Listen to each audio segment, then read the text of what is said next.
Welcome to Building Truth and Empathy, Storytelling and Narrative Change, Informing Basic Income Policy.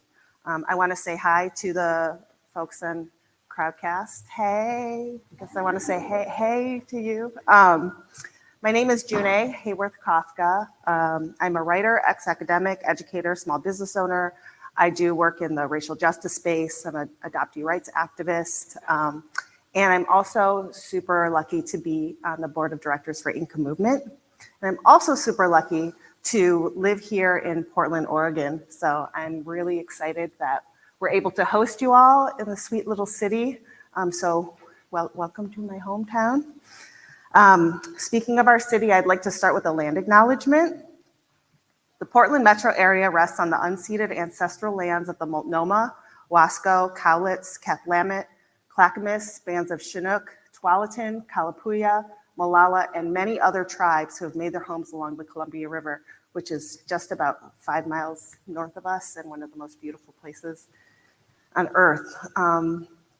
Native peoples have created communities in this area for thousands and thousands of years. I want to acknowledge that we are on this land because of violent settler colonialism and the systemic policies of genocide, relocation, and forced assimilation still impact many Native people today. I also want to say that land acknowledgements do not exist to recognize the past only, that colonialism and violence is a current and ongoing process, and I want to invite everyone here to join me in building awareness of our present participation in colonialism and in taking action for justice for Native peoples. I also want to take a moment to thank our sponsors. We've had very generous sponsors, and we would not be able to be here, and we would not be able to have our friends virtually here with us without their support. So that's the Gerald Huff Fund for Humanity, Humanity Forward Foundation, Aid Kit, and Steady. So thank you sponsors. Yay.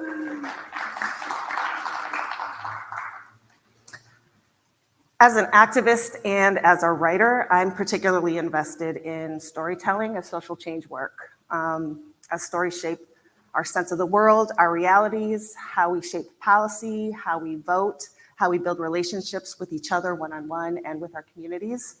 Storytelling is, for me, the foundation of any social change work that really gets people implicitly motivated around doing the hard work that it takes to make change. So the way we're going to do the panel today is we've broken it up into 2 parts. The first part, we're going to be talking with Tracy and Catherine. It gets loud when I turn my head, doesn't it? Is that a little better? Okay. We're going to be talking with Tracy and Catherine, and they're going to give us the big picture overview about narrative change, defining this framework. What is narrative change work? Why is it important? How do we do it? What are some of the false narratives that we're confronting as a basic income movement? Catherine's going to connect it with some of the work that she's been doing in the pilot space and narrative change in that way. And then we're going to do a part 2, and we're going to talk with Kia, Annie, and Pierre, and they're going to talk about some of the details about the work they've been doing with their specific organizations. And then we'll come back and do a Q&A and open it up to the whole panel. So you did not come here to listen to me speak, so I'm going to introduce these panelists. I'm super stoked to meet these folks. They're so awesome. I've loved getting to know them over the last day or two. Dr. Tracy Smith-Carrier is an associate professor and Canada Research Chair in advancing the UN Sustainable Development Goals in the School of Humanitarian Studies at Royal Roads University. Tracy's program of research touches upon many different fields in the social policy arena, including access to social welfare benefits, social assistance recipients, food insecurity, basic income, poverty, and climate justice. Dr. Smith-Carrier is leading a participatory action research team exploring how to advance knowledge and action in the UN Sustainable Development Goals on Vancouver Island, British Columbia. Tracy is a member of Basic Income BC and the Canadian National Steering Committee for a Basic Income Guarantee. She has 3 daughters and currently resides on Vancouver Island. So welcome to Portland, thanks for coming. And Catherine Caggett is a research and program officer for the Mayors for Guaranteed Income. Catherine holds a PhD in anthropology, and prior to joining MGI, she conducted research on sustainable development and household and community resilience. And they're going to speak first, and then I'll introduce the other panelists during part 2. So Tracy, I would love for you to set this up for us with your work. Can you talk about what it means to do narrative change work? What are the obstacles, and what are some of the big narratives that we're confronting? Absolutely. And I must say, I'm here with 2 basic income advocates in the front row, my daughters, so no pressure for me. I'm actually going to start by telling a story, if that's okay. So it's a story about Anne. Anne was born in a small city in southeast Canada. Her parents divorced when she was 5 years old, and by that time she'd already moved 4 times. Her father moved outside of Canada looking for work, and her mother floated between part-time jobs as there were little funds to pay for childcare. Anne's mom obtained their clothing from a used clothing bank. Sometimes the clothes were nice, other times they were old and dated. She can still remember receiving her first pair of new jeans at the age of 12. Anne started working part-time after school at age 13 so she could make some money and buy a few items of her own clothing so she could at least attempt to fit in. Anne and her mother regularly received assistance from charitable organizations. When she was young, she didn't mind receiving hand-me-downs in the big box of goodies at Christmas. As she got older, Anne started to despise having to receive them. She felt like charity. She felt like people wanted to make themselves feel good by giving her the things they didn't actually want for themselves. The food from the food banks was yucky. She didn't always want to eat beans or canned cream corn. She wanted fresh food.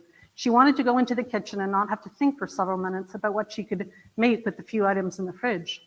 She didn't want to invite friends over, as there wouldn't be enough to serve them anything to eat. The welfare check was never enough. The family lived in a city social housing project. They didn't have a car and had to take a cart to the grocery store down the street. Sometimes the canned items fell through the bags and landed in the middle of the busy road. And Anne would have to run into traffic to try and retrieve them. Her mother was stressed out. Anne became stressed out. She developed insomnia and anorexia. She knew she would have to work hard to get out of this mess. But how? So now take a moment to reflect. Is this story unique? What, if anything, do you think could be done to improve the situation for this family? Do you find yourself having to think of charitable options to help them? What are your thoughts on this narrative? Was it effective? What happens if you know that a few years later, she received not a basic income, but grants, a form of a cash transfer that would allow her to go to university? She went to university, she did multiple degrees, and she sits before you on stage today.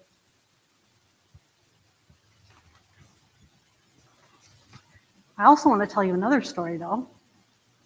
There once was a woman in the 1980s who apparently changed her name multiple times because she wanted to go from state to state to try and to basically be fraudulent on welfare. She apparently drove a Cadillac and wore furs.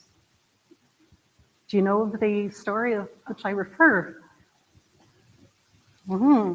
Okay, so the reason why I bring up these stories is because, pardon me, narratives are powerful, but they can go both ways.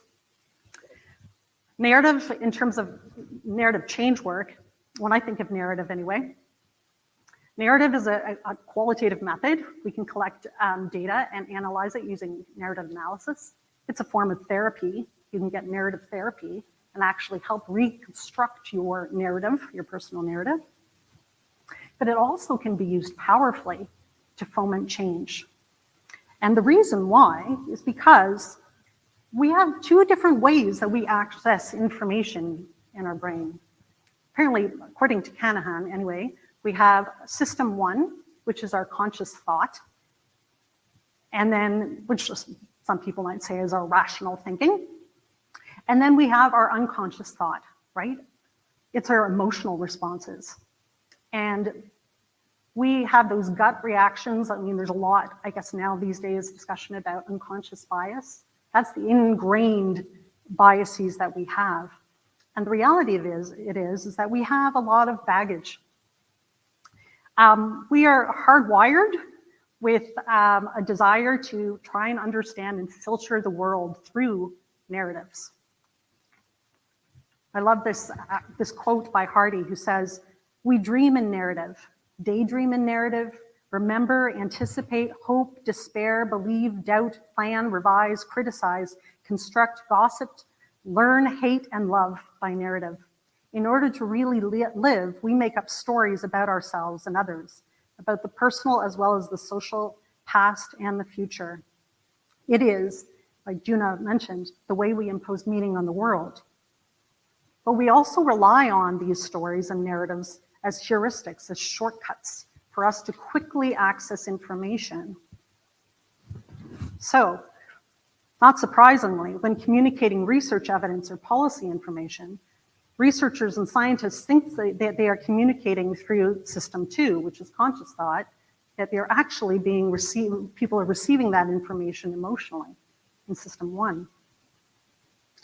How well the narrative fits with an individual's values or beliefs will influence their participation or their interpretation of it.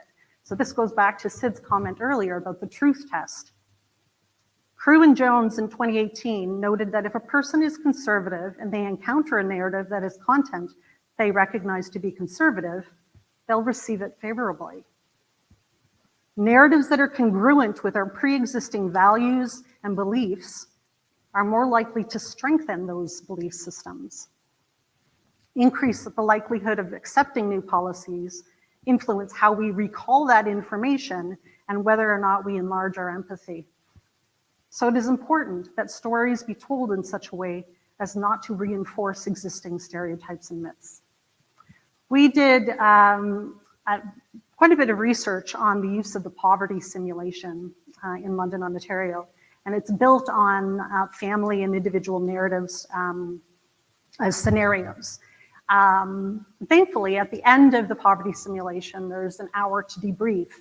It was really, really valuable because we were able to then contextualize those scenarios. We couldn't just simply put these stories out to the audience without actually talking about some of the influences in those people's lives. For example, a narrative about criminal activity or substance use could reinforce faulty narratives that people living in poverty are more likely inclined to be criminals or to abuse drugs. We therefore had to highlight that people at the top of the income ladder are also prone to drug use, albeit they are more likely to access have prescription drug coverage, and are less likely to be penalized or criminalized for their use of illicit substances. So, there are reasons to proceed with caution in using narratives of people in poverty. Research also shows that people living in poverty have views on poverty that are consonant with majority. Research by Tracy Childrick and Robert MacDonald in the UK in 2013, for example, found that the respondents living in poverty in their research paradoxically took a very strong moral stance condemning people living in poverty. Their participants had applied mechanisms that allowed them to socially distance themselves from other people in the stigmatized group, making them more likely to point out why they were not like those other people who were lazy or unmotivated. This was certainly the case in our research on lone mothers on social assistance or welfare in Canada. Every mother we spoke to told us they were a good mother, wanting to better their life for herself, their child. And the few noted that they weren't like those other mothers on welfare who didn't adequately care for their babies. Consequently, narratives that draw on an individual perspective of poverty can actually be dangerous. This perspective draws from historical baggage of the deserving and undeserving poor, suggesting that people experience poverty because of their own flaws or deficits, their laziness, their lack of work ethic, their mental illnesses, rather than understanding systemic understanding that points to the lack of quality jobs, an unsteady economy, the lack of affordable housing, or childcare, the global pandemic as key determinants of poverty. So it is important then for the storyteller to do some introspection about their own beliefs and values so they don't inadvertently strengthen biases on the myths and stereotypes. They must also, as Sid mentioned, know the boundaries of the belief systems held by their stakeholders and the audience they aim to engage.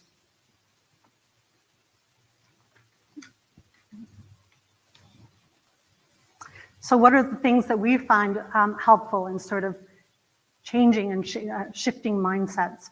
I mentioned the poverty simulation. We're now actually, we just got a grant to do a virtual reality poverty simulation, because I do believe experiential learning is one way to really develop empathy.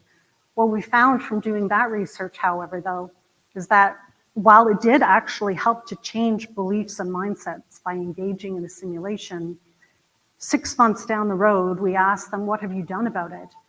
Not one of the participants said that they had done a thing. So what we were missing was the link. How do we convert empathy into action?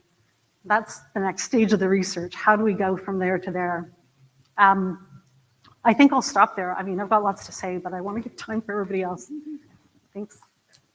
Thank you. I love that you started with actual stories and gave us an example of how that works. And so we could go along with the ride and start feeling things and identifying and having an image of a real person in our head. I'm sure lots of us could relate to that story ourselves. And so seeing how and experiencing today how stories can drive empathy and connection. And then I love that you went into some of the theories about how stories work and the interplay between the unconscious mind and the rational mind. I love that big picture. I think that's a great way to start this out.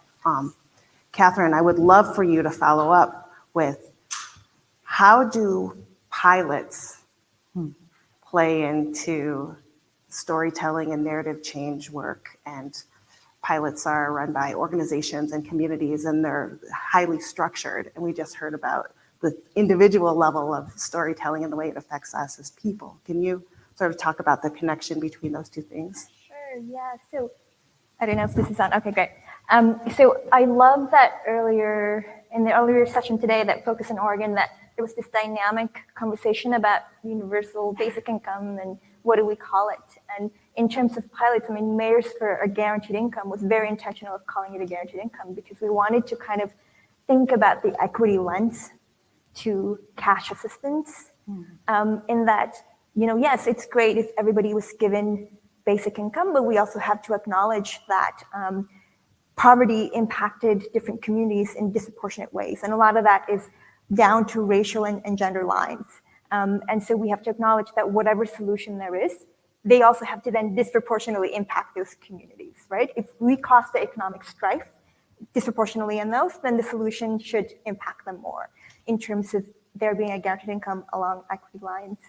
And then also in terms of, storytelling, the value of that. I know for SEED, Suki Samra, who's the director of SEED, really emphasized the value of storytelling and participants being able to tell their own stories in their own terms and also in their own voices. And that's sort of carried on in the work of Mayors for a Guaranteed Income. And that's really key to empathy and shifting discourse. I mean, earlier in the morning plenary, somebody asked a question like, okay, I mean, if you are just responding to like the common tropes, that's not really shifting the narratives. You're just having a counter argument to the tropes.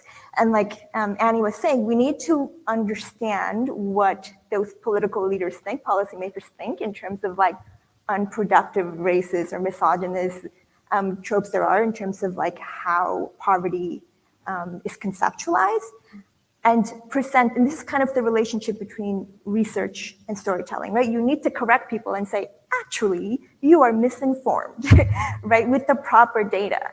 But then I think part of shifting the narrative is to have people share their experiences and their lived experiences of poverty. And so just to give you an example, I mean, there's the common trope of like the welfare queen, or like people spending their money on frivolous things like clothes and cell phones and Game Boys and TVs. So I think the research aspect of it for pilots is to say, no, spending data shows that they are not spending kind of frivolously, that they're actually meeting basic needs. But I think then the narrative work, the storytelling aspect, is the work where it says, so fucking what? If they're spending it on Game Boys and TVs, but also like the storytelling provides the context, right?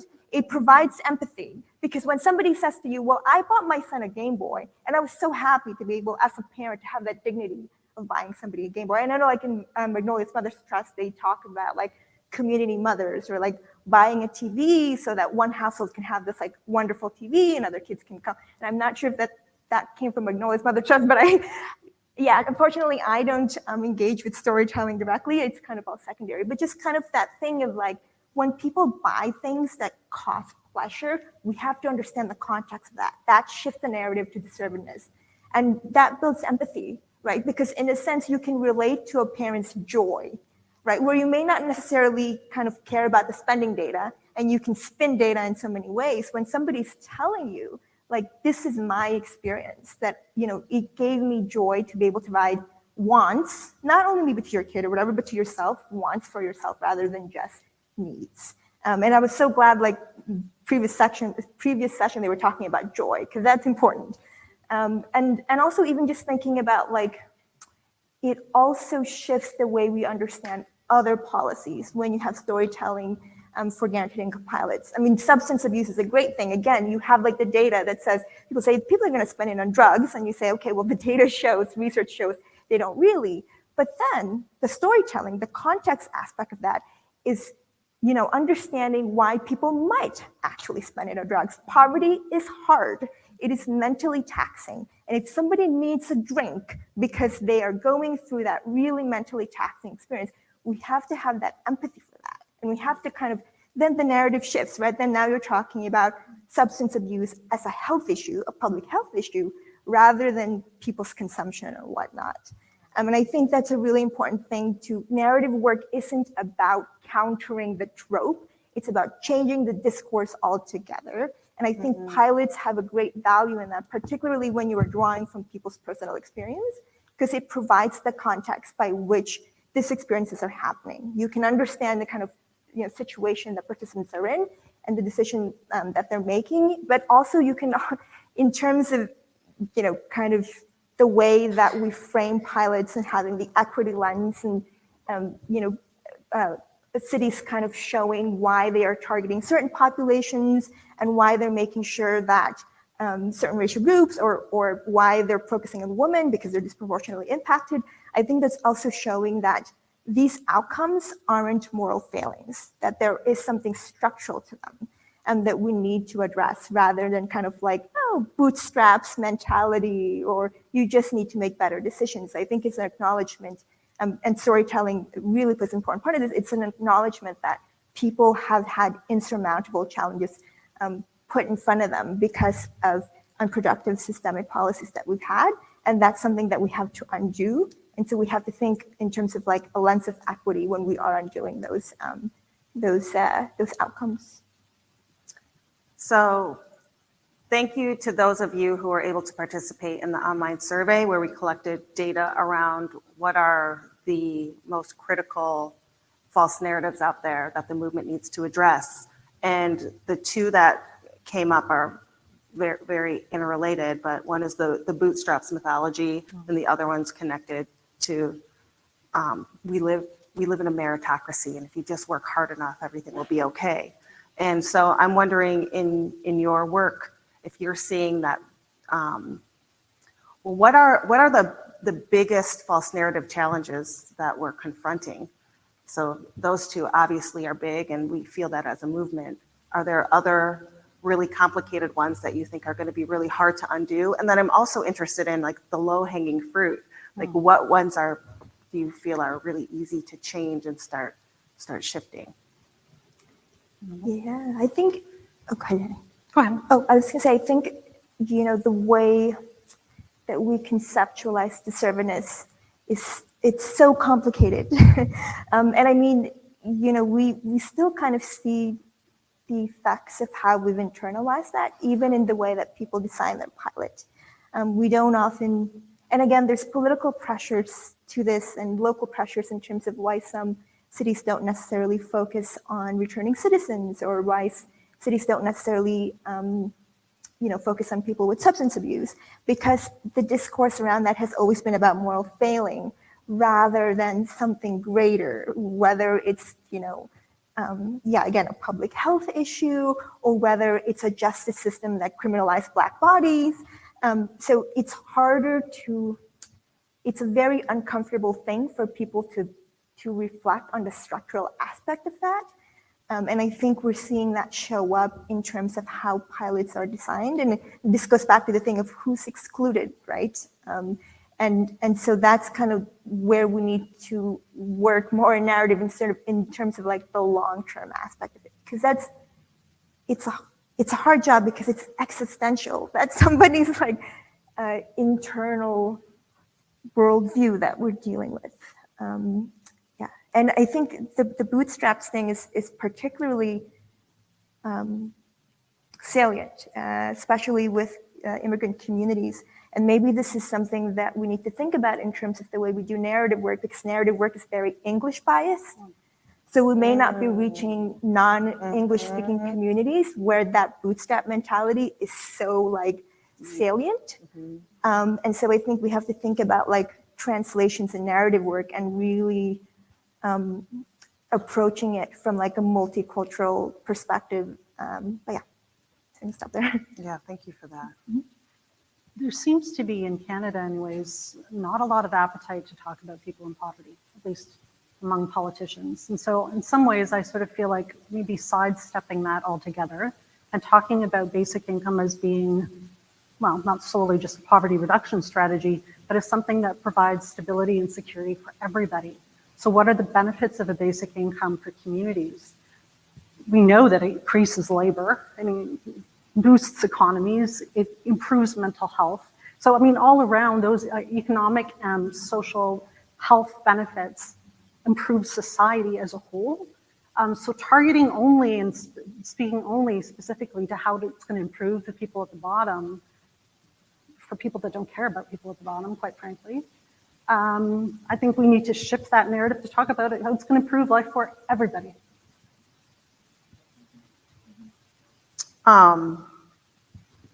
That makes me want to follow up with a question around intersectional oppression.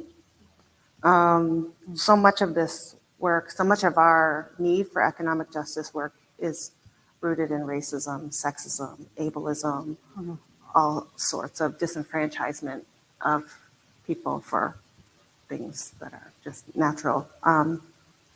So can you speak to how some of these false narratives are rooted in stereotypes and our assumptions around race, class, and gender, and the dangers of reinforcing some of those stereotypes when we do this work?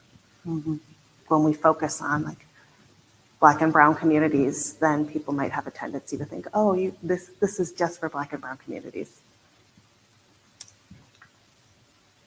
That's the danger.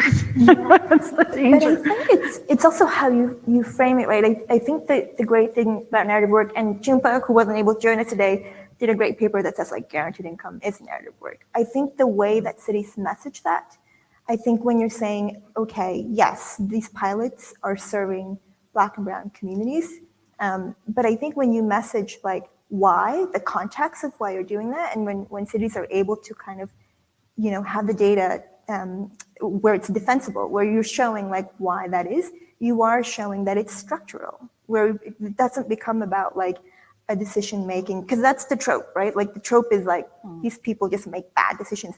Well, you can say that if one person makes a bad decision, but if you have whole communities that are impacted, you can no longer say it's a kind of moral failing, right? Now it has to be like it's not just a coincidence, right? But also thinking about like even just when pilots look at zip codes, for example, and it clearly shows that poverty is concentrated in zip codes, and that kind of layers against like where against kind of Black communities and Brown communities and communities of immigrant communities, then you're kind of disrupting that narrative. You're saying that actually there's something systemic about what's happening here, that this is an outcome of something bigger rather than kind of personal choices that people are making. Yeah. let's shift into some of the details, if that's cool with you all, and talk about what work is actually going on in communities and look at some of the stuff on the ground. So I'm going to introduce the next part of our panel. This is Kia Pollard. Kia is the director of San Diego for Every Child. Kia has several years of experience fostering collaboration, facilitating dialogue, and implementing policy to make improvements in health, human service, and criminal justice systems. Prior to joining San Diego for Every Child, Kia was a justice program manager for the National Association of Counties, serving county governments across the United States. Her work focused on the intersection of behavioral health, criminal justice reform, and racial equity. And this is Annie Flom. Annie's here from Income Movement. Annie's a writer, a researcher, and a content creator working to change the narrative around poverty and direct cash as the communications manager for Income Movement. She initially came to basic income advocacy work through her work with the documentary Inherent Good, and brings with her a diverse background of experience ranging from criminal justice to marketing. She has led a cohort of parent storytellers as a part of Income Movement's interactive story map for guaranteed income for families, which is AKA the child tax credit. And Pierre Madden is here with us from Montreal. Pierre has been involved defining the technical details and financing for basic income in Canada. However, what motivates him is that his father would have lived 10 years longer if he had UBI. So there's another element of story, just write it in there in your bio. He feels strongly that we must rely on the people alive today with their prejudices and values to make basic income a reality. So it's critical to overcome or bypass the visceral ideological oppositions that people hold. He believes in owning the narrative by framing the issue is key. So Kia, I'd love to start with you and your work. Can you tell us about the narrative change work you're doing in your program? Yes, I absolutely can. And I want to start by saying, wow. Both Catherine and Tracy, they just said a mouthful.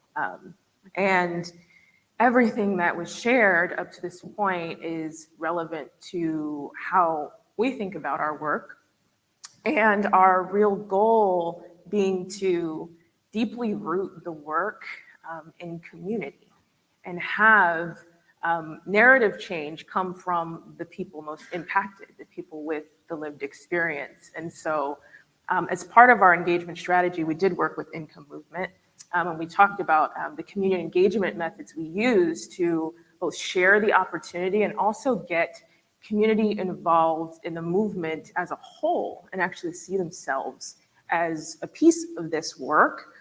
And really emphasize the meaning that their stories, their lived experience has on the actual implementation of the work, whether it's at state level, local level, federal level. They need to see themselves in it. So the work that we did, screening Inherent Good, letting them see that, and also collecting their observations and having a dialogue about those reservations. What are the narratives that are coming up? Are people, as Catherine mentioned, the worthiness conversation, the deservedness, there is a particular fear amongst our lower income communities, our working class communities, that, we can't enjoy the same pleasures, as higher income earners. We have to be model citizens in ways that are pressuring, are really taxing, right? So talking about that and unpacking that, and there are layers, because there's internalized racism and bias and all of that stuff, and really being able to engage on that level with community is important. So just some quick facts, I guess, about our pilot, because I do need to share that again. We're focused on communities of color, and we're looking at 4 zip codes in San Diego County, predominantly communities of color, but also low access to food insecurity, high rent burden, so spending more than 30% of their income on rent every month, high cases of COVID-19. At the design of the pilot in 2020, we were seeing, the data show that we have high case rates in these zip codes as well, and also environmental stressors, air pollution, all of the things, that come with marginalization, disenfranchisement. And that was key for us in deciding who our population would be. And we're working with folks that are 200% of the federal poverty level, which is $53,000 for a family of 4. And we also targeted families with children that are 12 and under, because we're wanting to interrupt cycles of poverty as well. And the sooner we can make that intervention, the better. And so our focus and the narrative change work that we do as we start our narrative change cohort, really exciting, is going to be designed by the leaders, the participants in that program. And, we're going to create a space. Our job is to hold the space so they can empower themselves, and they can design what kind of experience they want to have, whether that's nights of storytelling, whether that's just gatherings in the community. There's an element of you get to create and co-design because you have ownership, because your voice matters. And that's what we want to walk forward with. We'll have a table of about 5 to 7 leaders, some of whom we just recently signed on, which really excited. And we're going to compensate them for that work. So at the end of it, they will get $200 to $1,000 for participating in the various experiences that come up, whether that's media interviews that are print, radio, video. Sometimes they get to interface with the media, but also work internally with us and read some of the spending data, really guide us on how we should talk about and message the work. So we want their hands on all of this, and we want them to lead as not only examples, but empowered, self-determined examples of what's possible when folks participate in this work. So I imagine that there's so much unpacking to do in that work. And I also am thinking you are likely working with a focus on 2 different audiences. You're working with messaging for the general community in San Diego, and then you're working with your actual participants as their own audience for themselves and unpacking the things that they've internalized. Can you talk a little bit about working in those spaces? Absolutely. Oh, it's probably one of the most complex and nuanced parts of the work to unpack, I think, decades, centuries long oppression, right, and disenfranchisement when we're talking about these communities of color. And I mean, I can just talk about the 20th century, from 1935 to 1996, and the safety net and how that was created and how domestic care was excluded from the original Aid to Families with Dependent Children Act in 1935, part of Social Security. Like, there was a whole swath of people who were excluded, and it was purposeful, and it was done in a way that's not explicit. It's kind of this implicit, and that goes into policy making and how things are administered, because states had great flexibility and they could kind of do what they wanted, right, with the federal eligibility criteria. And so you saw about 90% of Black laborers excluded. And that, from that point on, you can talk about the 1930s and how case rates rose. People got access to aid after World War II, but then you see caricatures come out in the 1960s, and it was mentioned, twice, welfare queen, and a particular example of that, and really extrapolating cases like Linda Taylor. If you haven't heard of Linda Taylor, it's a huge piece of history. Taking one example of a Black woman who, was plastered all over the media for extracting from government systems, and they characterized her as parasite. That was actually language used by politicians, right? And how these things are internalized by our community, they come out in ways like they might not know that history, right? They might not know the National Welfare Rights Organization, Johnny Tillman, Ruby Duncan, they don't know. But when we have the opportunity to hold space and bring them in conversations, you see it materialize, when they say things like, am I gonna get kicked off? What are the work requirements? What do I have to do? There is this high intensity awareness that they walk with every day just for living in the skin that they live in. So it's really this nuanced conversation, and you really have to roll up your sleeves, and you really have to get down, and you really have to talk about it. So that's one aspect of it. Now, we have to communicate to politicians, many of which are well-intending, and many of which are not people of color. Like, why guaranteed income, right? That conversation about universal versus guaranteed, and what we think about that, and how our focus on guaranteed income is to avoid another level of erasure, for these communities of color. When we think universal, we're helping everybody, but if you don't acknowledge the experience of people of color and the disproportionate impact that is a result of that, we don't get what we're going to get, what we need to get, which is justice. It's economic justice. So we have to have those conversations with politicians. And I'll say, our mayor is on board. Mayor of San Diego is on board for our pilot. We have a mayor in National City, Latina, who's great. She feels it in her heart. And those are the types of forces, political forces that we're looking for. And still, we have to have those very sensitive conversations about what does this look like in practice. So the community conversations are both for the participants, but also the public, so that we can bring that to the forefront and really engage in meaningful dialogue that will get us to the place that we want to get locally and nationally.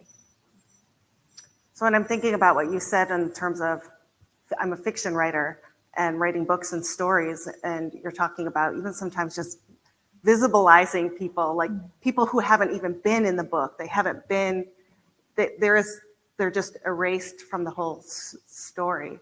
It's just part of the work, letting people be characters in the story. It's kind of, I'm thinking about Hamilton.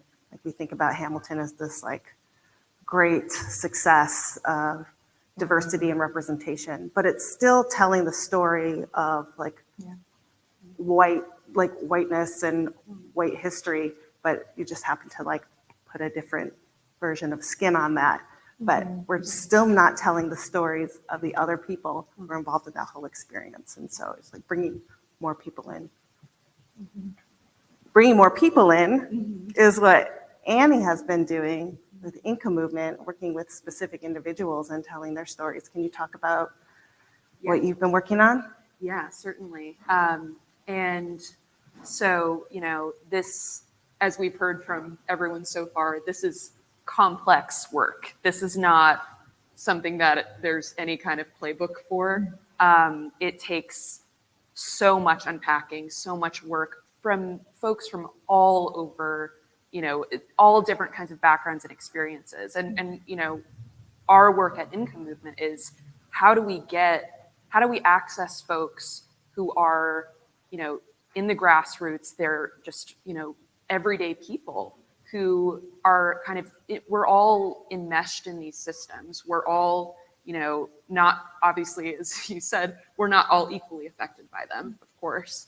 And how do we get those untold stories? How do we get people to take ownership of their experience and understand that their experience is extremely valuable to crafting policy and to crafting a more kind of just society that works better for people, where people can thrive.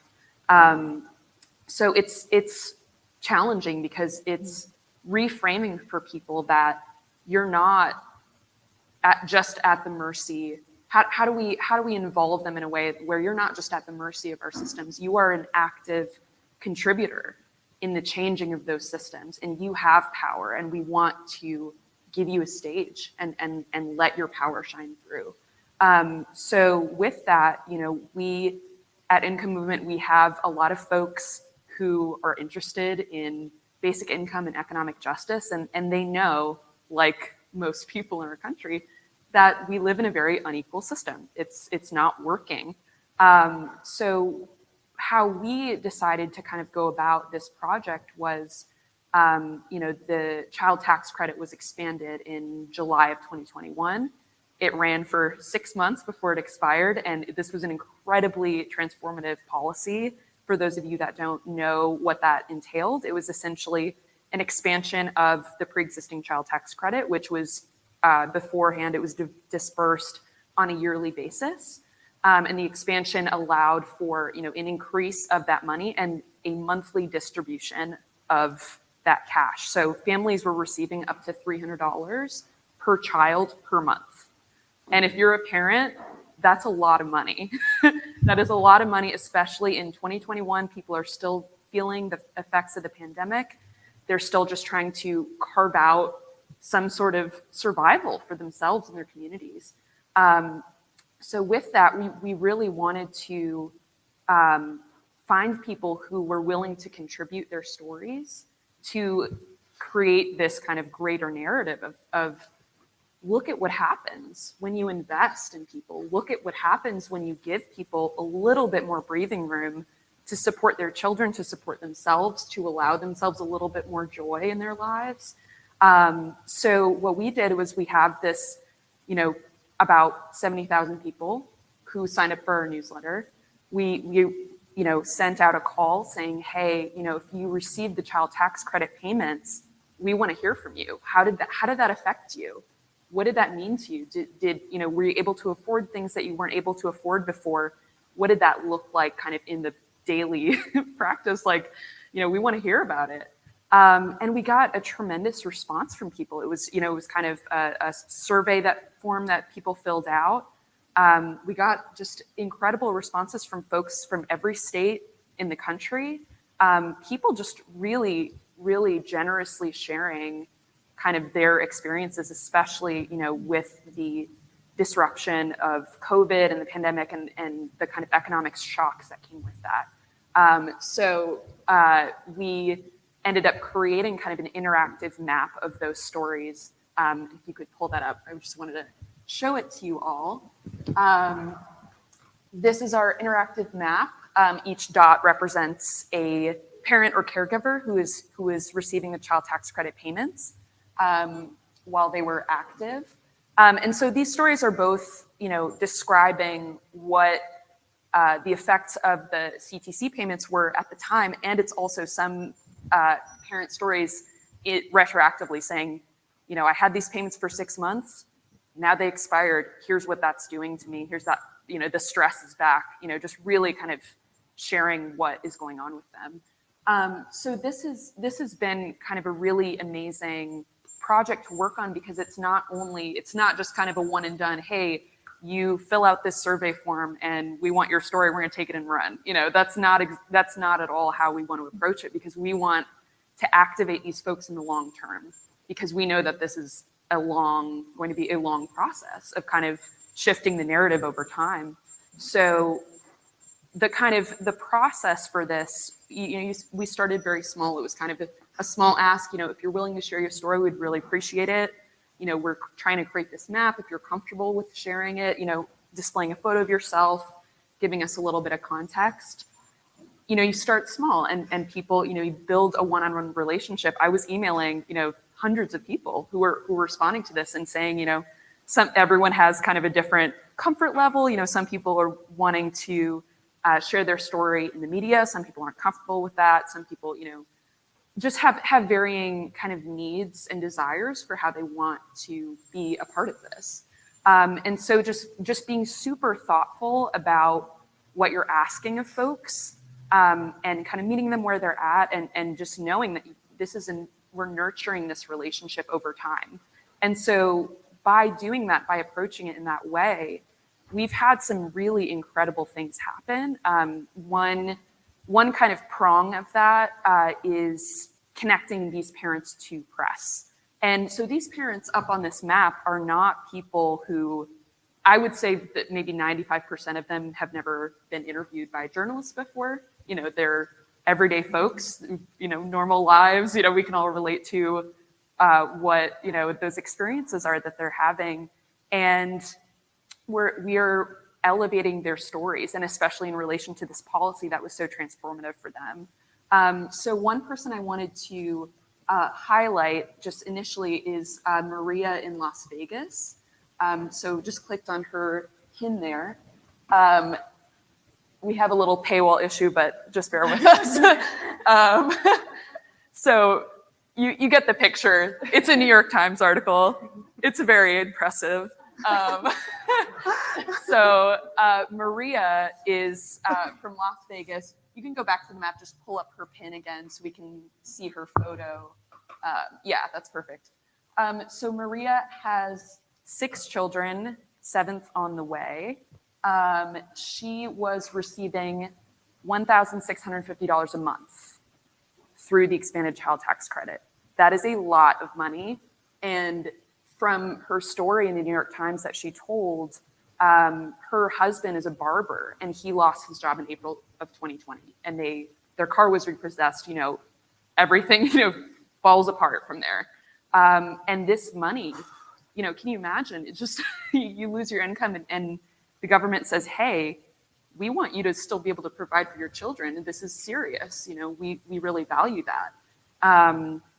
So, we kind of worked with her, and as, we're getting kind of requests from journalists and kind of, wondering how to tell the story, we're then reaching out to folks being like, hey, there's this opportunity. There's a reporter from the New York Times who's doing a photo essay of parents who are receiving the child tax credit payments. Would you be interested? And you kind of go from there, and it just creates this kind of ongoing relationship with these folks where they're being lifted up and they're seeing themselves as contributing to this really, incredible policy change over time.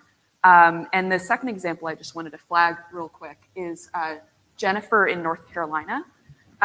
So Jennifer came to us in the same way through, the initial filling out the form, saying just, hey, we want you on the map.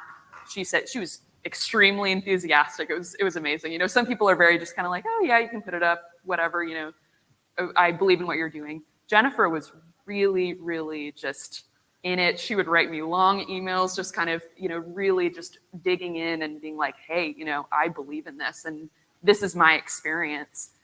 So she was incredibly generous with her story, and just over time, emailing back and forth with her, we realized, wow, she has a really, really compelling story. And it is kind of one of those stories that it's like, this is, it's kind of the ultimate foil to some of these narratives that are like, oh, pull yourself up by your bootstraps. You can do anything. So the kind of context for her story is that she and her husband, they had a 1-year-old son. She was pregnant with her 2nd son. They moved into a lovely rental home. Everything seemed great. They found out that home was full of toxic mold. They immediately fell ill, within a couple of weeks. Really, really severe illness for both Jennifer, her husband, her young son, and, because of her pregnancy, her child that she was carrying. So her children ended up suffering from, developmental disabilities, chronic illness. She still battles with chronic illness because of this. And so they, her husband, they lost their jobs. They weren't able to work. They were so ill, and they had 2 young children who were sick that they needed to take care of.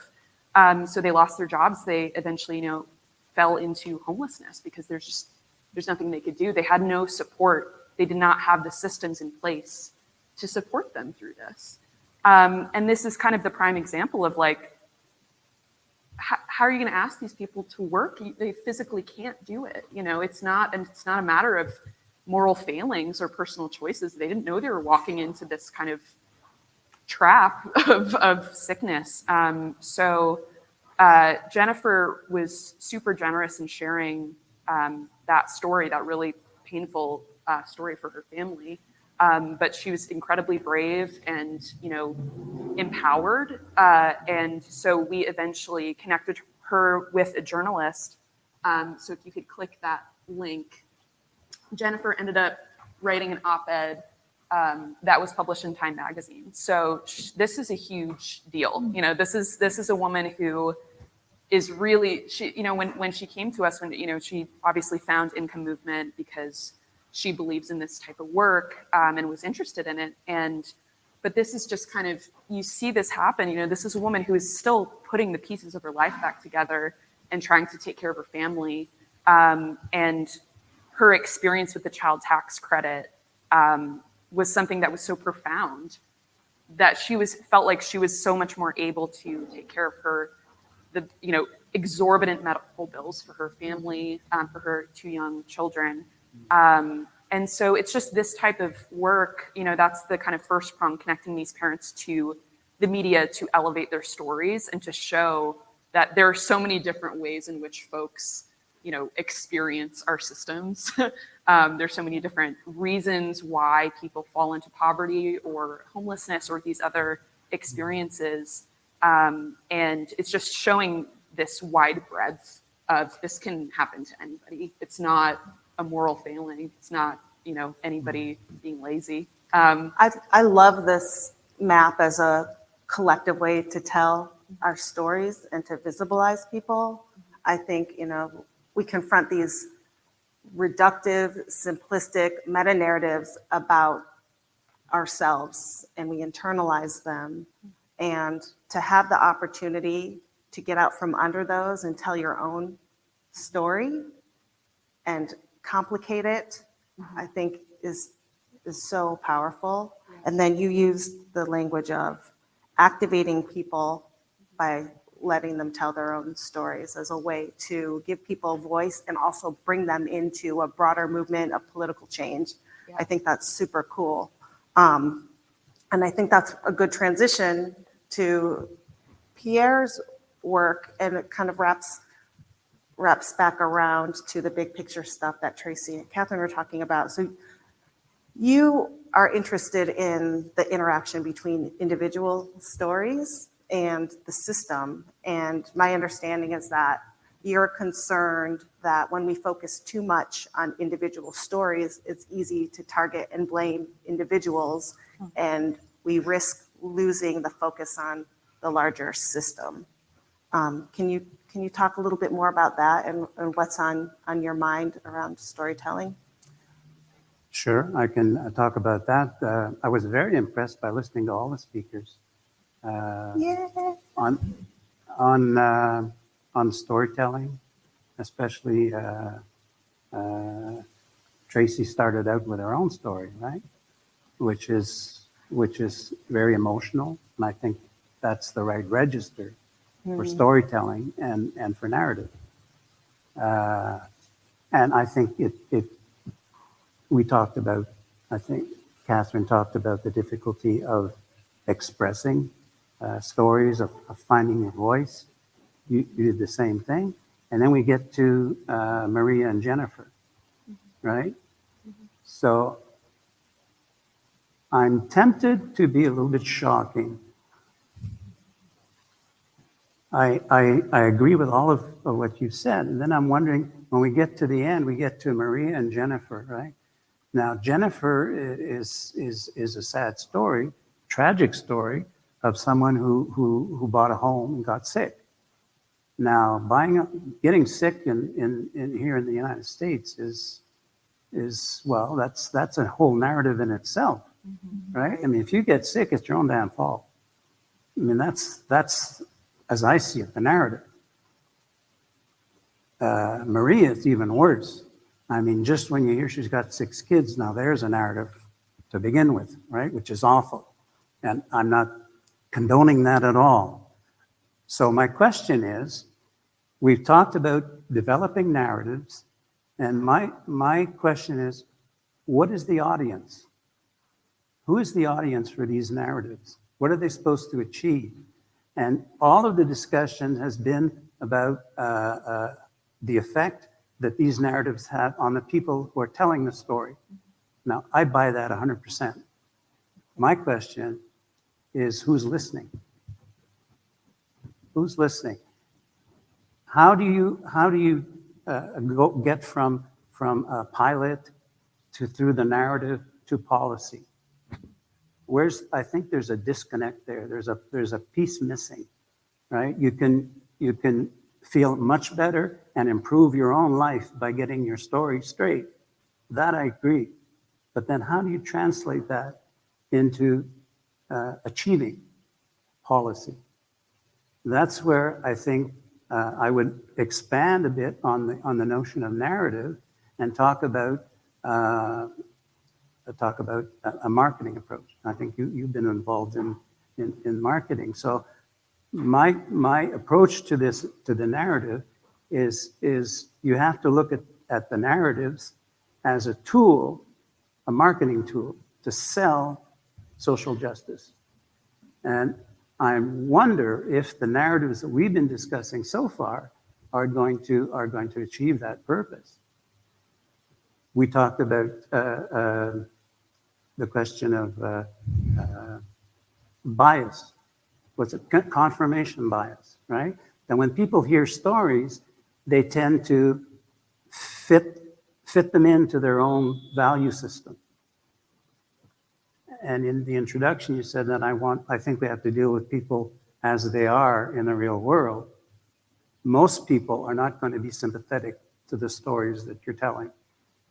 So how do we overcome that problem? I think we need to develop, not as a replacement, but on top of that, we need to develop narratives that are going to appeal to people who don't agree with our objectives of social justice. And I don't think it's impossible. I think it is possible. It's going to be very different narratives, but it's I think the way to get to convincing the politicians it's a narrative that's going to appeal to the politicians. It's a very different narrative from what activists are developing. So let me make sure I'm getting this right. You're saying that when we do storytelling work, we need to make sure that we're getting out of our own echo chamber and anticipating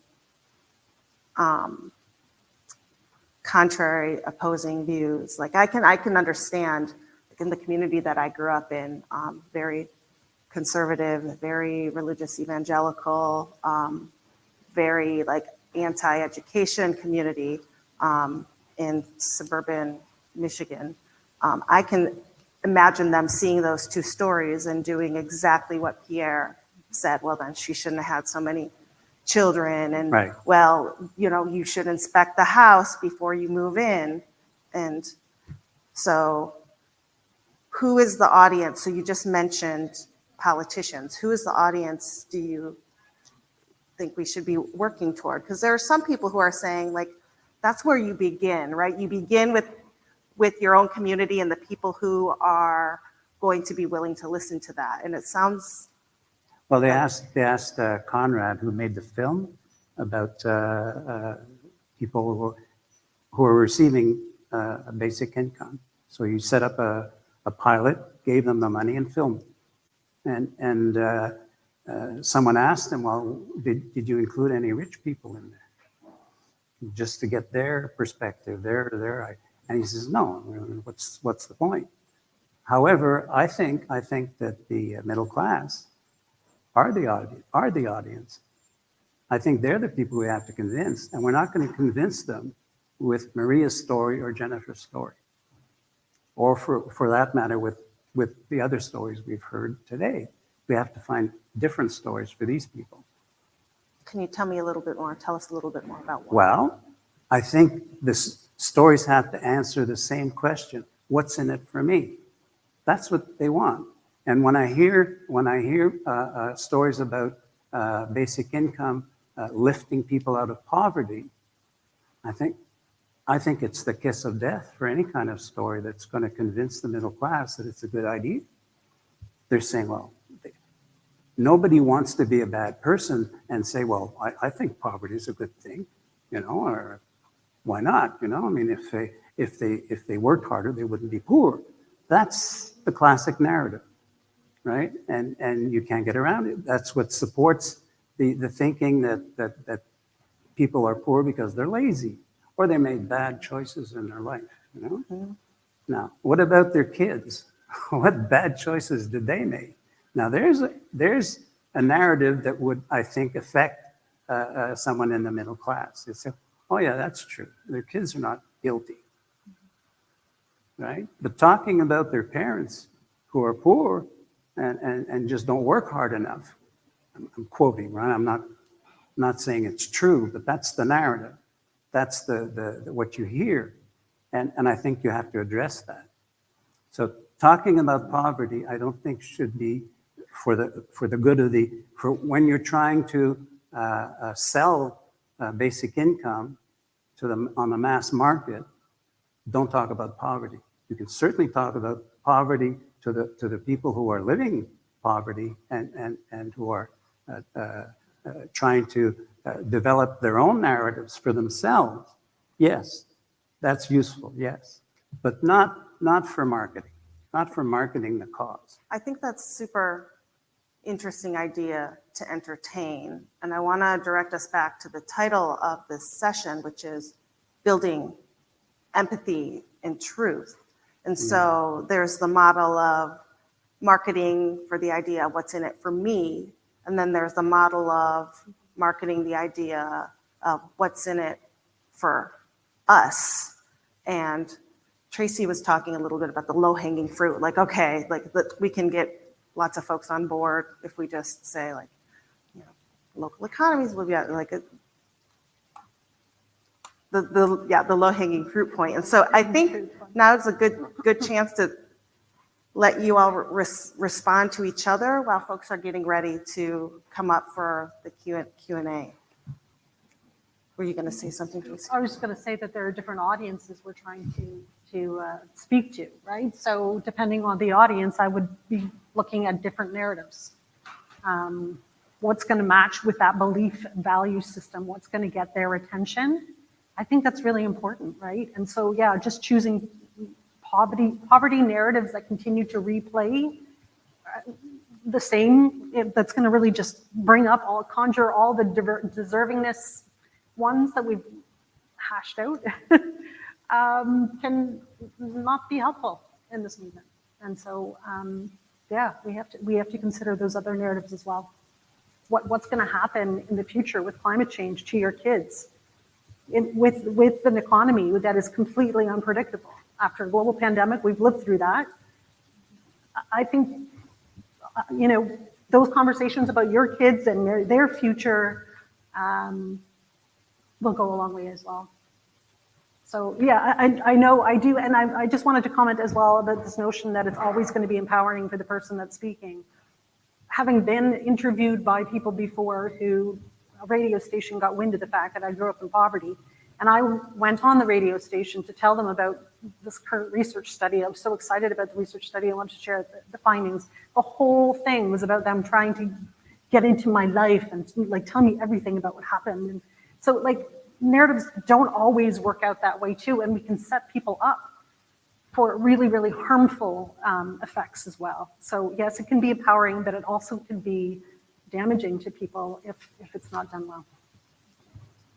Yeah, I do also want to say that absolutely, right? You kind of strategize on who your audience is. I mean, you spoke about like you need to know what position your political leaders are coming into with basic income. But I also want to say, you know, it's about your goal too, right? So the goal is policy, obviously, for broader policy incomes. But what I was saying earlier is policy when it's based on pragmatism, when you're kind of peddling to what people are willing to agree to, is fragile. And there might be a need to work on, it's hard work and you're moving the needle and it's hard to be like, we're gonna solve racism. You know, it's hard to say that, but I also don't think you should give that up of changing people's consciousness in whatever way you can, and to kind of reframe the argument. Because that's important as well, because then you're tackling the root rather than the symptom, right? The symptom is poverty, but the kind of underlying causes of that are bigger things. Like, and so I feel like we shouldn't just give up on that. And, you know, in whatever way that storytelling kind of frames that differently for people, but it's still kind of getting them to think about something differently. Again, the existential thing, which is super hard work to do, because again, you're changing people's mindset. But that's necessary work if we want to tackle the root cause rather than just the symptom, because it's very vulnerable to What was the root cause, though, Catherine? I think the people who are the problem are not the ones who are doing the work. You want to change the hearts and minds of people who are suffering, right? Who are in the situation. But the people who are the problem are the people in the middle class who couldn't care less about your problems. Well, actually, I was going to say that is who you want to reach, the people in the middle class, and however way you want to kind of frame stories to kind of bring that into people's consciousness. I think we should keep doing that work, that necessary work, because that's what's going to reinforce the policy. And if you can relate their own frustration, again, you're saying like, why would I care? Yeah. Why would I care about these people? But if you can find something where they can relate, like with the case of somebody getting sick, people can relate to that frustration. And rather than framing it as, well, I should have checked the houses or whatever, you can frame it as like, well, let's look at the availability of healthcare in the US. Yeah. Or let's look at the frustrations that you face kind of dealing with your own sickness. And so even though it's not necessarily explicitly about that story of that person, I think just finding ways to connect people, and again, empathy, right? Even if you don't, it's just building that way of like, I can see this person's situation. I can see where I can find myself in that same situation. I think that's important, and we shouldn't give up on that. And I totally understand the marketing thing and figuring out who your audience is. And I know some pilots are already doing this of like, who's our target audience for storytelling, and how do we measure the outcomes and that sort of thing, because they're grappling with that issue of like, how do we create change? But I just think, the existential stuff, let's not give up on that. Let's continue to chip away at that, because that's what makes something sustainable. Just to give you an example, in the 1900s, we were okay with kids working in factories. Right. We're like, cool, but we didn't get, that's fine, toil away, whatever. Imagine if we had said, let's market this and but no, we said, let's change people's perspective on that. Let's change their mindset on what is a child allowed to do or not allowed to do. And I just don't think we should drop kind of those bigger things. Because that's what makes change. Maybe it's a cultural thing. I think in Canada, we don't have a debate about a narrative about the equivalent of the child tax credit. We have the Canada Child Benefit, which I think Sid mentioned, which is for children under 1, $1,000 a month. And up to 17, it's $500 a month. And it's handed out, no questions asked. It was introduced in 2016, amalgamation of different programs, and you haven't heard a peep since. Nobody questions it. Just like healthcare in Canada, there's no question that it's a good thing. Nobody in his right mind, no politician in his right mind, which is maybe doesn't exist, but That's why when shit goes bad here, we all say, work for Canada. I would love for this to continue, and we have a happy hour directly after with food and drinks so we can continue this conversation. But I want to make sure we have time to open up the floor for questions. Thanks. My name is Jordan. I'm with Impact Charitable. We're a direct cash implementer based out of Colorado. I'm asking a question about the Baby's First Year study, which was the cash assistance to mothers in the first year of their baby's life. They worked with the Frameworks Institute to put out a piece of how to talk about the findings from their study after they published their early results. And one of the things that they said that struck me was to resist the temptation to say that this proves that moms can be trusted to make good decisions about how they use their cash. And they said when we start to defend parents' decisions, when we talk about how they use the money in the narrative, we invite people to evaluate them and also to judge them. And so we fall into this trap of deservedness that all of you have talked about. And so I think this is a little bit about what you talked about earlier, is they argued that it's unhelpful to to talk about or respond to these tropes, even if the goal is to disprove them. And so my goal is, or my question is, how can we strike the balance in our narrative when we want to acknowledge that we should trust communities? We want to dismantle patronizing and paternalistic systems of conditionality that are inherent in these, while at the same time balancing the desire to not fall into responding to these tropes. So when we talk about narrative change in the direct cash space, how do you think we can kind of balance these two potentially conflicting goals? Well, I'll start by just saying that balancing that conversation is tricky because the tropes do exist and there is a need to respond and dispel that, right? And that's what a lot of grassroots movements seek to do because it's the dominant narrative that we're actually targeting because you're extrapolating this over the community and therefore your beliefs and how you implement your policy at an administrative level is impacted. So there is a continuous, I believe there will always be a need to dispel that. And we have to do that through narrative change work. Now, where you get the richness and the texture is highlighting experiences that may not be similar.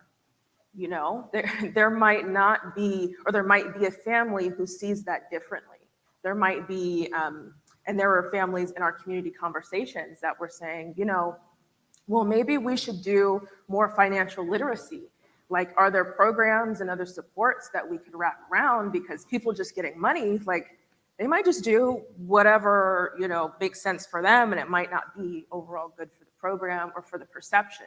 So there's actually an awareness at that level of all of the different stereotypes and the tropes that exist. And there is a desire to confront, I think, the multitude of those. And I think when you think about your narrative change work or implementing this in pilots, there's an opportunity to really unpack it.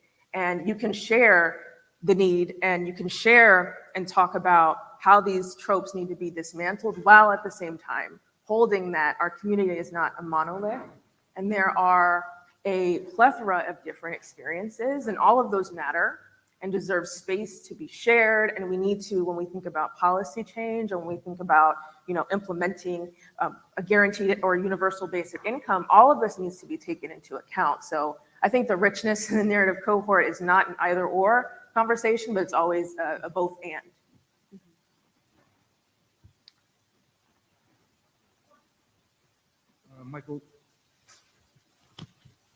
Michael Lewis, Hunter College in New York. This is kind of a follow-up to the previous question, but maybe a more concrete version of it, an example. Earlier, Catherine was mentioning how parents getting money and using it for enjoyment should be something we can all do. I mean, I'm paraphrasing. But then you mentioned concerns that people might use money to buy drugs. And you said, if people are poor and things are tough, that might be why they would turn to drugs. And that to me suggested that that maybe inadvertently you're buying into the idea that drugs are a bad thing by trying to explain it away by saying it's caused by poverty. Why not just say, sure, they might use drugs. People who use drugs aren't necessarily addicted to drugs. They may be using it for pleasure too. Why not just, sure, they might use drugs. I mean, is that going too far? Or would that be another way to try to expand the narrative?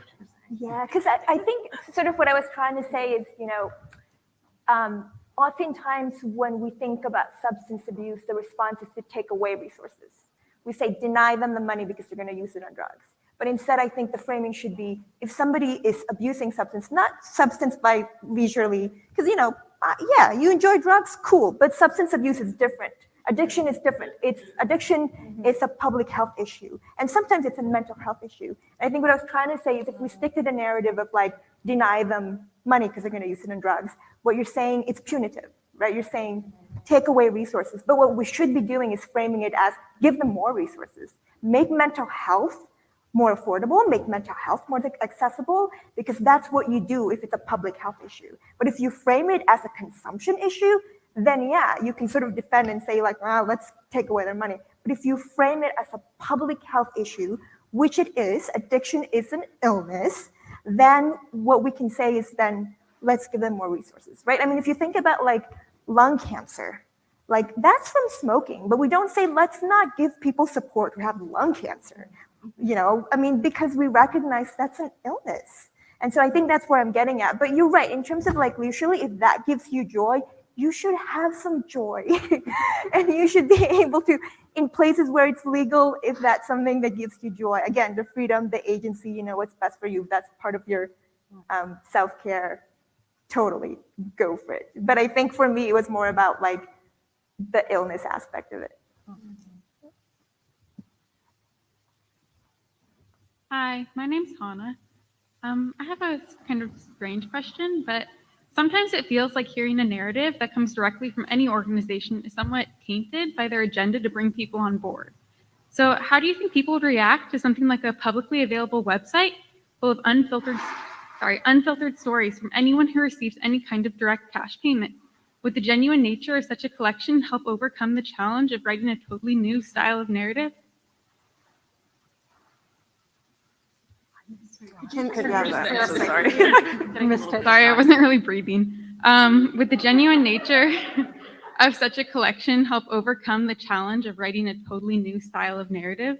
Like a website full of unfiltered stories. So instead of having people send like us their stories and then we choose which ones they get, what if people had access to all the stories?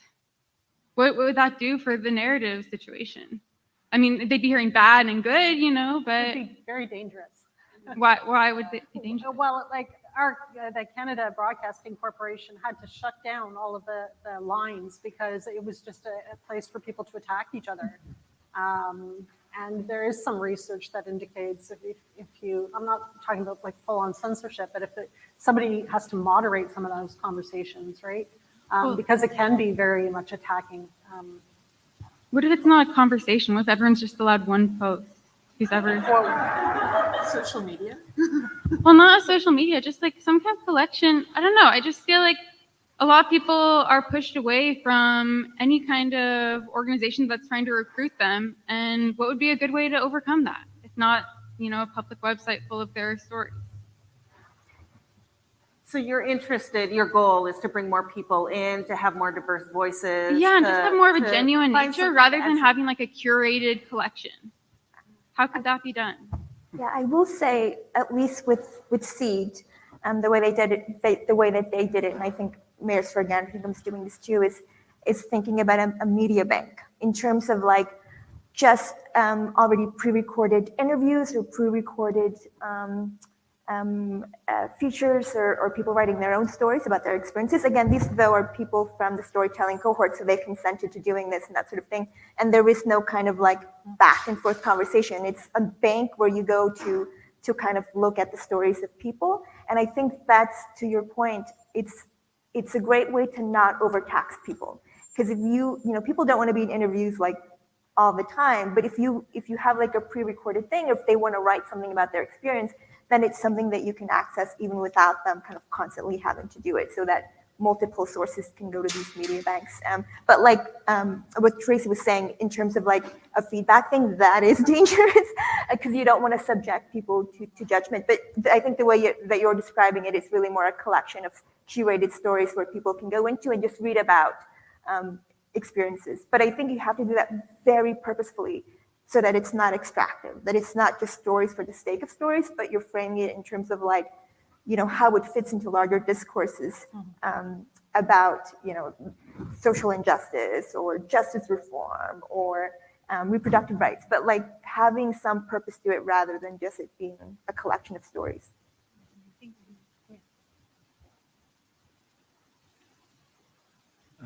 Sid Frankel, University of Manitoba.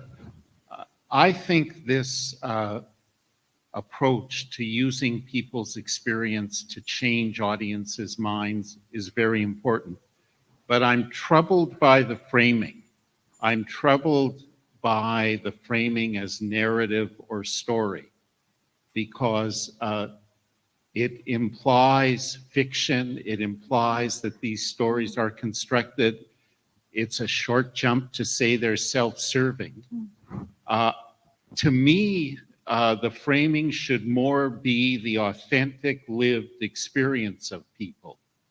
And the task is to expose audiences who don't usually have contact with that lived experience to it. I'm interested in your reactions to my discomfort with narrative and story.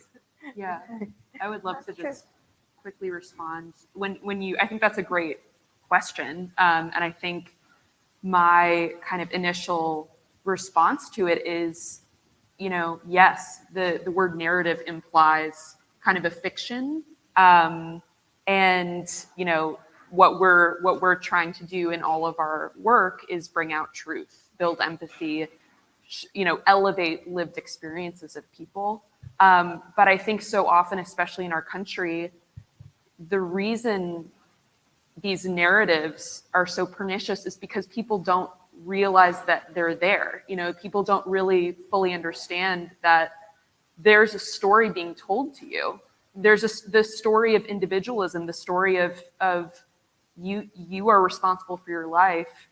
You shouldn't, if you accept support from the government, you're a parasite, or all of these. Those are stories. Those are very pernicious narratives. So I think there is some value to calling it narrative change, because there are narratives that need to be exposed in order for them to be changed, like Linda Taylor, like the welfare queen, all of these things. Because a lot of people, you just live in a system and you kind of internalize these things without really realizing, wait, why am I being fed this narrative? There's a reason behind it a lot of the time.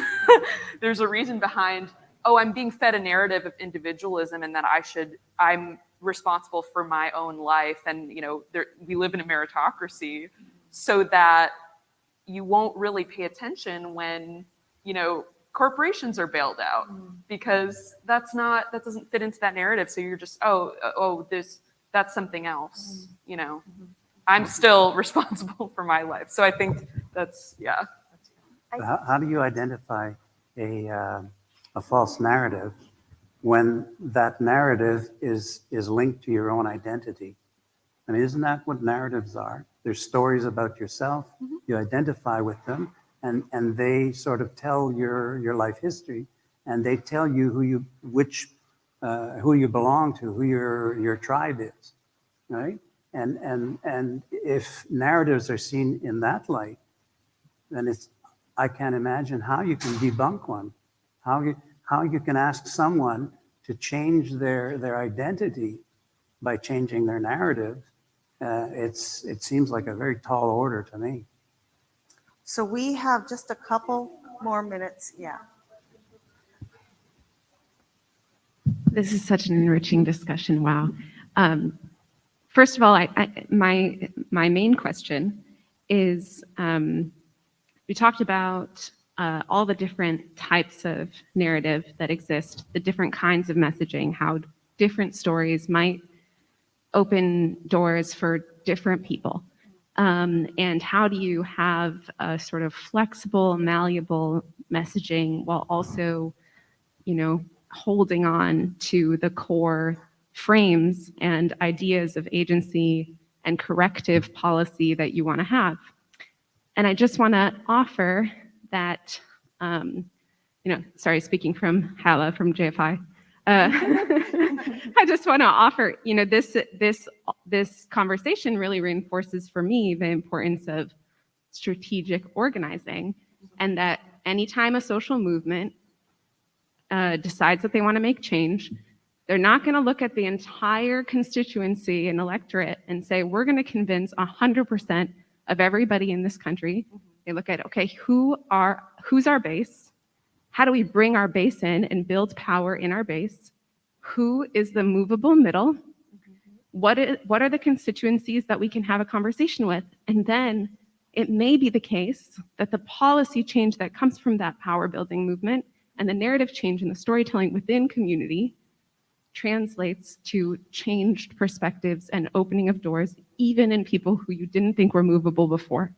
So my question for you all is, what strategy within some of the work that you all are doing to focus your narrative work on the constituencies you're trying to move. The last thing I just wanted to mention in response to Anne, I think, great comment. There are campaigns to do collective storytelling, and actually I want to give credit to ESP for their Cash is Care campaign. You know, that's kind of what a hashtag does.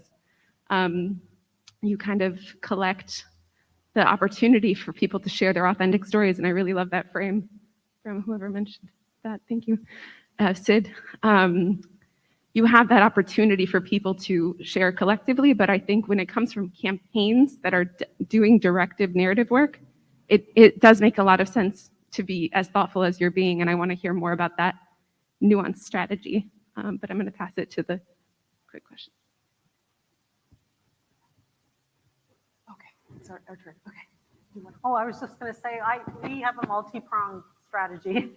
So there are people who actually are persuaded by statistics. So it's not completely to say we'll disregard.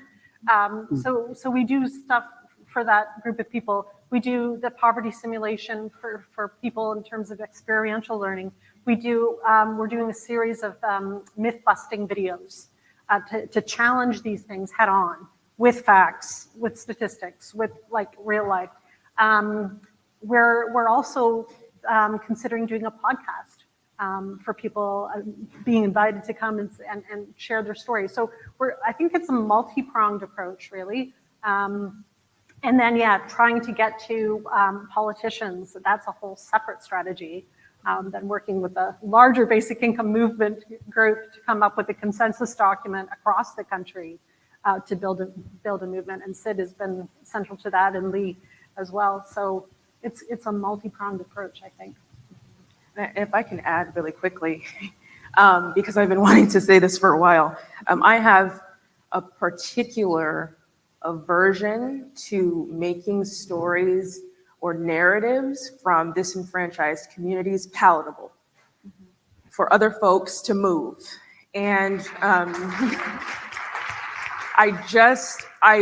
feel strongly about that, because when I talk about erasure and this idea that we somehow have to make our stories reach people who may not have the empathy. And there's a lot of assumptions, I think, wound up in that. But when we talk about stratifying the audiences and thinking about, okay, my story is real, this is true for me, this is what happens to me, and this is what I have experienced, there is a very pragmatic way and plenty of toolkits. One that I use is Butterfly Lab. Race Forward published that toolkit, and what we want to do to keep empowering people who are in our pilot, the families that are participating, is for them to really highlight, okay, what have you heard? What are some narratives that both you internalize or that you've heard out in the public, and bring that to a public forum. So we will have plenty of conversations in community with people who may not actually have the same lived experience, and be in conversation. And it has to be done in a very safe way. It has to be curated. It has to be, very thoughtful. But there's value in being in community and having those conversations that inform some of the strategies that we choose to take on. And I do think there are folks in the middle who do empathize and can empathize when they see themselves in other people. So I just have to say that and make sure that we really keep continuing to ground the work and emphasize, like, this panel is about empathy and truth, right? And that's really the core of the work we're doing when we talk about guaranteed income and human dignity and human rights. Was there one more quick? Okay, we're good. Thank you. Let's thank our panelists.